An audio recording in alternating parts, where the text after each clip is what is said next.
malapit na ang pasukan ay mag-prepare muna ako ng aking mga kailangan para sa school. Yan nga pala yung aking notebook. 10 notebook nga pala yan, mga kumare.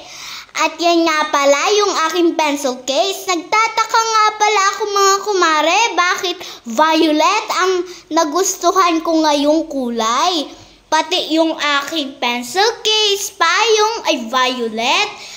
At yan na nga pala, mga kumare, yung aking baunan. Natanggalan ko na nga pala yan, mga kumare, ng prize. At yun nga pala, mga kumare, yung aking lapis. Baka nga pala ako mawalan ng lapis, kaya isang box na yon. Tapos, yung aking pencil case. Ay, bakit pencil case, mga kumare? Ay, yun nga pala ay color pencil.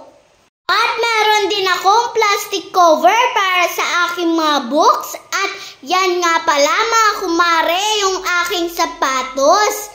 Kaya nga pala, shining shimmering yung aming biniling sapatos para hindi na magkiwi. Sugar kids namin yan, mga kumare, nabili.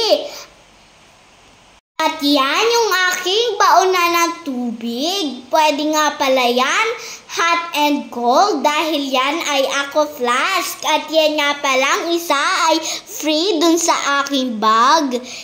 Alam na nga pala namin kung anong alagay namin dun sa isang tubigan, yung aking gatas. At yan nga pala yung aking medyas. May nakasulat na nga pala yung Monday, Tuesday. At yan nga pala yung aking mga colored paper. Marami na nga pala kaming binili para hindi na magkulang. Nabili din nga pala kaming mga whiteboard, marker and eraser na nga pala yun, mga kumare. Pinapabili din nga pala ang Manila paper si Madam Tipol. 2 nga pala yung pinabili niya. At may binili pa nga pala kaming colored papers. Puro na lang, mga kumare, colored papers. At meron ding folder at expanded folder.